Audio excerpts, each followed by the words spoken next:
رمضان صبحي محتاج نادي الزمالك جدا جدا جدا، واللاعب فعلا مرحب بالانتقال لنادي الزمالك. فان شاء الله يكون يعني رمضان صبحي اول صفقات نادي الزمالك. وانتوا شفتوا اللاعب عشان ما بيلعب في بيراميدز بيتحارب، ولسه الموضوع بتاعه اللي هو المنشطات، واللي في الاخر لجأ للفيفا برضه واتبرأ من الموضوع. وطبعا يحق رمضان صبحي انه يقاضي كل اللي اتكلموا عليه وقالوا منشطات ومش عارف ايه وكل الكلام اللي شفتوه ده. وسبحان الله يا اخي، اول ما بيراميدز كان فارق على الاهلي يجي مثلا ب 20 نقطه، تم ايقاف رمضان صبحي. الاهلي خلاص بقى قرب من بيراميدز في النقط، سبحان الله رمضان صبحي طلعت العينه بتاعته سلبيه في يوم وليله كده. هم عارفين بيعملوا ايه، وكلكم طبعا عارفين هم بيعملوا ايه. فرمضان صبحي مش هيلاقي حد يحميه غير نادي الزمالك، لان انتوا عارفين جماهير الزمالك زي المفاجاه اللي محضرها لكم النهارده. جماهير الزمالك ما بتسكتش وبتسلخ اللي بيجي على سكتها. ها، فطبعا انتوا عارفين طبعا اللي في حاجه اسمها لجان الكترونيه.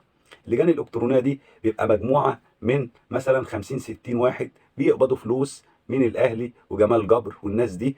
فالعيال دي شغلتها ايه بقى؟ يقعدوا يعملوا كوميكس ومش عارف تريقه، ويطلعوا الاشاعه بقى، والمهم ايه بقى؟ يعملوا صفحات كبيره ومش عارف ايه، وينزل الخبر. المهم يخليه اجباري الخبر عليك. زي خبر ايه بالظبط؟ يقول لك ماتش بيراميدز والاهلي، الجماهير اللي كانت حاضره جماهير الزمالك.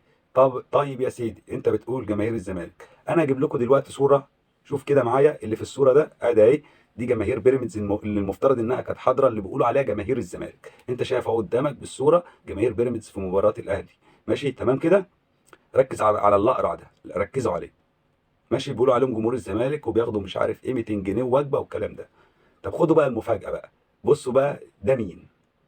سبحان الله، نفس الشخص اللي كان في ماتش الاهلي وهو اهلاوي اهو، كان بيشجع بيراميدز وفعلا واخد الوجبه واخد كل حاجه واخد فلوس. ولكن انتوا شفتوا اللجان الالكترونيه بتعمل ايه. ولكن جمهور الزمالك طبعا احنا ما بنسكتش، واي حاجه بنمشي وراها وبنجيبها وبنبين الحقيقه في الاخر. انتوا شايفين الراجل اهو قدامكم. وعلى فكره ده مش مشجع اهلاوي عادي، يعني مش واحد رايح كده كان لابس لبس الاهلي وهنا لبس بيراميدز، لا، ده معروف وساعات بيطلعوه في قناه الاهلي، ساعات بيستضيفوه في قناه الاهلي، وبيطلع على اليوتيوب كده ويوتيوبر والكلام ده. فانتوا شفتوا التدليس اللي بيحصل من جمال جبر بقى والاعلام بتاعهم واللجان الالكترونيه. فده الموضوع، وكلكم شفتوا مين اللي بيقبض فلوس. ومعروف يا جماعه، ولا انتوا نسيتوا تركي الشيخ؟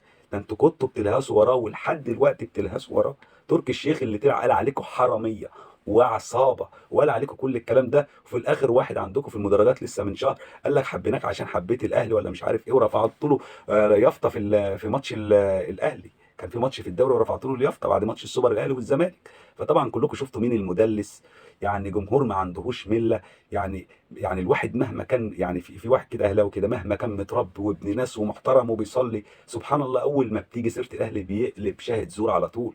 بيشيل بص كل حاجه من دماغه، بيشيل الدين والبص والانسانيات والضمير وكل حاجه، وتلاقيه حاطط يعني قلب استغفر الله العظيم